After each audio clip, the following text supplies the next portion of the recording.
दोस्तों, आज दिन के पहले हाफ में 3 हिंदी फिल्मों के ट्रेलर एक के बाद एक रिलीज़ हुए।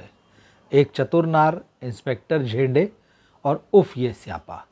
अब इन ट्रेलर्स के बारे में तो मैं इस वीडियो में आपसे बात करूंगा ही, लेकिन ये ट्रेलर देखने के बाद मुझे लगा कि क्या जिन डायरेक्टर्स ने ये फिल्में बनाई हैं, उन्होंने बड़े प्रोड्यूसर्स को अप्रोच किया होगा, या फिर इन ट्रेलर्स को देखने के बाद में जो हमारे सो कॉल्ड बड़े प्रोड्यूसर्स हैं बॉलीवुड के, जो बड़ी बड़ी 400-400 500-500 करोड़ रुपए की फिल्में बनाते हैं, 300-300 करोड़ रुपए की फ़ीस लेने वाले एक्टर्स के साथ में, क्या उन लोगों ने ये ट्रेलर देखे होंगे और थोड़ा शर्म आई होगी उन्हें कि यार जिन्होंने ये फिल्में बनाई हैं, जिनके ट्रेलर्स में पोटेंशियल लग रहा है कि यार ये कमाल कर सकती हैं और अच्छा कंटेंट है, ये लोग हमारे पास क्यों नहीं आए, ये कहानियाँ हमारे पास क्यों नहीं आई, ये फिल्में हमने क्यों नहीं बनाई।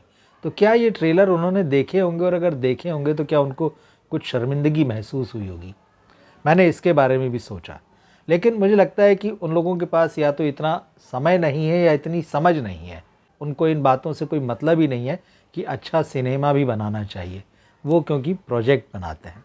अब मैं इन तीनों ट्रेलर्स पर आता हूँ जो देखे। पहली फिल्म और जो पहला ट्रेलर है जो आज देखा मैंने, एक चतुर नार। 2 दिन पहले इसका टीज़र भी रिलीज़ हुआ था। फिल्म में दिव्या खोसला हैं, नील नितिन मुकेश हैं, और बड़ा इंटरेस्टिंग ये ट्रेलर है। ये कहानी जो है इसमें समझ में आती है कि एक लड़की जो है वो शहर के 2 हिस्से बताएं कि एक तो नदी किनारे वाला होता है, एक नाले किनारे वाला होता है, मतलब अमीरी और गरीबी का मामला।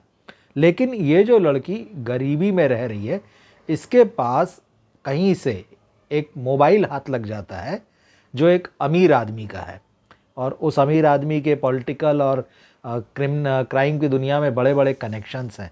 लेकिन इस मोबाइल में उसकी एक क्लिप है या उसका एक वीडियो है जिसमें वो एक महिला के साथ है, और निश्चित रूप से वो महिला जो है ना उसकी पत्नी है और ना गर्लफ्रेंड है। तो किस तरह से इन दोनों के बीच बातचीत शुरू होती है। वो लड़की जो है इससे 2 करोड़ रुपए की डिमांड करती है कि ये वीडियो मैं किसी को नहीं बताऊंगी और ये मोबाइल तुम्हें वापस कर दूंगी, उसके लिए 2 करोड़ रुपए मुझे देना होंगे। और उसके बाद एक तरह का जो है ड्रामा शुरू होता है। आप कह सकते हैं कि चूहे बिल्ली का खेल शुरू होता है, कोई छुप रहा है, कोई भाग रहा है, कोई उसके पीछे है। ये इंटरेस्टिंग प्रेमाइसिस लग रहा है, और दिव्या खोसला इसमें बहुत अच्छी लग रही हैं। नील नितिन मुकेश जो है वो भी लंबे समय से उनको सफलता की तलाश है बॉक्स ऑफिस पर, और दिव्या खोसला को तो है ही, तो ये जोड़ी भी अच्छी लग रही है।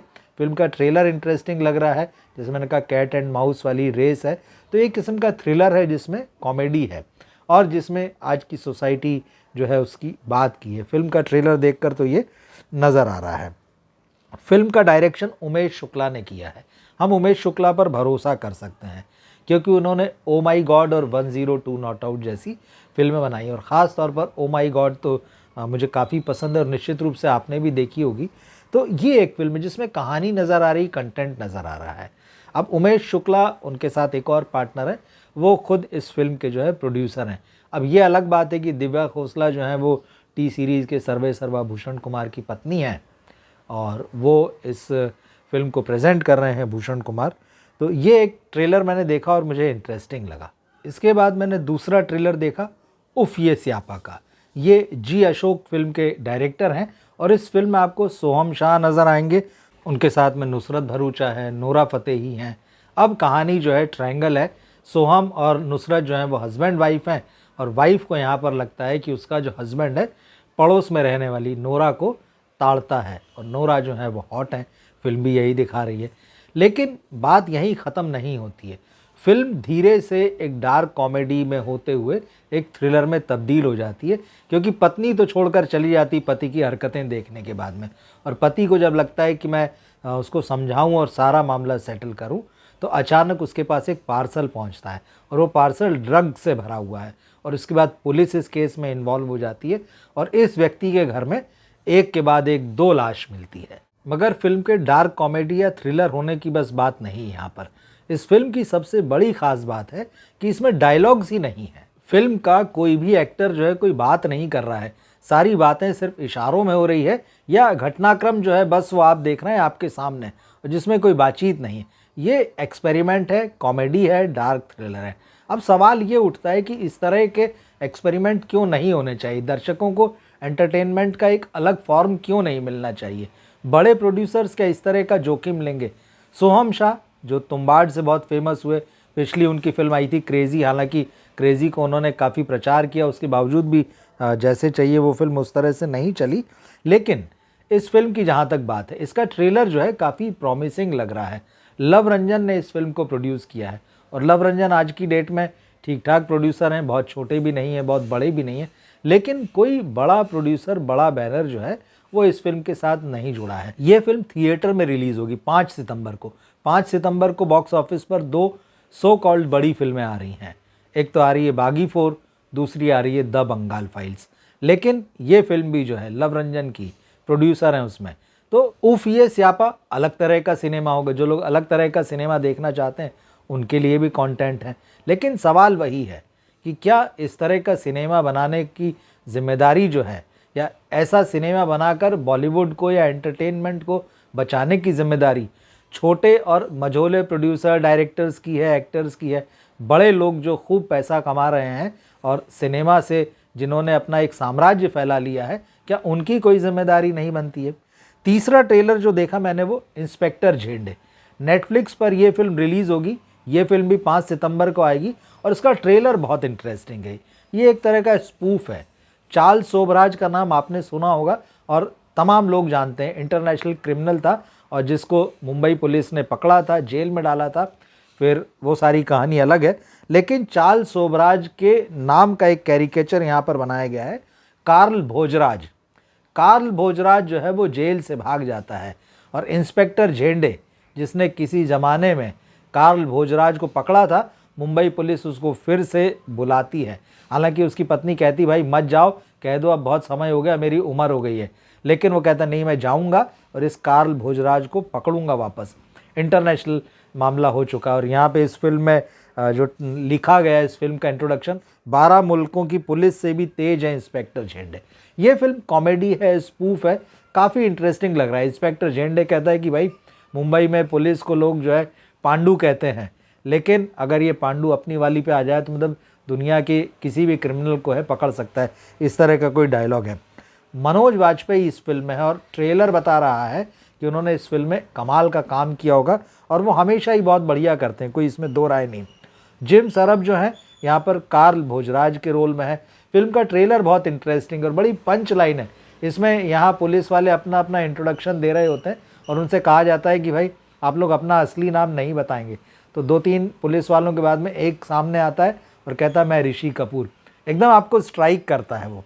और मनोज वाजपेयी तो बहुत ही बढ़िया कर रहे हैं, इसमें सारे कलाकार बहुत अच्छे हैं इसमें। और इस फिल्म को चिन्मय मांडलेकर ने डायरेक्ट किया है, वही इस फिल्म के राइटर है, डायरेक्टर है। अब आप कहेंगे कि चिन्मय मांडलेकर कौन है, मैं आपको बताता हूँ। आपने द कश्मीर फाइल्स देखी होगी। उस फिल्म में जिस एक एक्टर ने सबका ध्यान खींचा था, वो फिल्म में कश्मीरी आतंकवादी बना था, जो उनका सरगना बना था और जिसके इशारे पर हत्याएं होती है। और क्लाइमैक्स सीन भी आपको याद होगा, जिसमें एक महिला को जो है वो जिंदा आरे से जो है काट देने का दृश्य था। उसमें वो जो मेन विलेन और मेन आतंकवादी बने थे वो थे चिन्मय मांडलेकर। उन्होंने ये फिल्म लिखी और डायरेक्ट की है। और चिन्मय जो है मराठी फिल्मों का बड़ा नाम है, रंगमंच का बड़ा नाम है, तो उन्होंने ये फिल्म बनाई है। अब देखिए ये इतना बढ़िया कंटेंट है, इसको देख के आपको मज़ा आ रहा है, ये बहुत आपको प्रॉमिसिंग लग रहा है। और यही नहीं, बाकी भी 2 जिनकी मैंने बात की है, एक चतुरनार और उफ ये स्यापा। एक चतुरनार जो है वो थिएटर में रिलीज़ होगी, 12 सितंबर को रिलीज़ होगी। अब ये तीनों ट्रेलर आप भी देखिएगा, मैं ये नहीं कह रहा हूँ कि मैंने कहा और आपने मान लिया। आप खुद इन फिल्मों के ट्रेलर को देखिएगा और आपको फ़र्क नज़र आएगा। वार 2 जैसी फिल्म, बागी 4 जैसी फिल्म, या करण जौहर जो सिनेमा बनाते हैं, या फरहान अख्तर की कंपनी जो बनाती है, अब ये सब बड़े बड़े प्रोड्यूसर हैं और भी प्रोड्यूसर हैं। ये क्या बनाते हैं? ये वही फार्मूला, वही रीमेक, वही घिसी पिटी कहानियाँ, वही सच्ची घटना पर आधारित, वही बायोपिक। यहाँ भी लिखा आता है इंस्पेक्टर झेंडे की जो फिल्म है, जो इंस्पेक्टर झेंडे जो फिल्म है उसमें, कि सत्य घटनाओं से प्रेरित। लेकिन आप देखिए चार्ल्स सोबराज को उन्होंने यहाँ कार्ल भोजराज बना के जो कहानी और जो प्रेमाइसिस रचा है, बहुत इंटरेस्टिंग है। तो एक तो मुझे ट्रेलर देखकर मज़ा आया और फिर मैंने यही सोचा कि क्या ये जो तथाकथित बड़े प्रोड्यूसर हैं, बड़े प्रोडक्शन हाउस है, ये लोग भी इनको देखते होंगे और देखते होंगे तो क्या इनको शर्म नहीं आती होगी? क्या इनको अंदर अंदर ये लगता नहीं होगा कि यार इतना बढ़िया कंटेंट ये हमारे पास आता? अरे मत बनाइए आप बड़े स्टार्स को लेके, आपको लगता है कि वो फिट नहीं होंगे, लेकिन आप इन एक्टर्स को लेके तो काम कर सकते हैं। इन एक्टर्स को आप क्यों मौका नहीं देते हैं? क्यों इन एक्टर्स के साथ और डायरेक्टर्स के साथ आप फिल्में नहीं बनाते हैं? एक घेरा बना लिया है दरअसल इन बड़े लोगों ने बॉलीवुड के। इनके एक्टर फिक्स हैं, इनके डायरेक्टर फिक्स हैं, इनका सब कुछ फिक्स है। मगर अच्छी बात यह है कि इस तरह का कंटेंट भी आ रहा है, लोग हिम्मत करते हैं, लोग जोखिम उठाते हैं। और जोखिम से मेरा मतलब कहानी बस को नहीं, पैसे का भी जोखिम उन्होंने यहाँ उठाया है। अब ये फिल्में चलेंगी कि नहीं चलेंगी हमें नहीं पता, लेकिन ये उम्मीद जताती हैं। तो आप जो है इन ट्रेलर्स को देखिएगा और कमेंट बॉक्स में अपनी राय लिखिएगा कि ये ट्रेलर आपको कैसे लगे, या इनमें से कोई ट्रेलर आपको कैसा लगा। मिलते हैं फिर हम अगले वीडियो में। नमस्कार।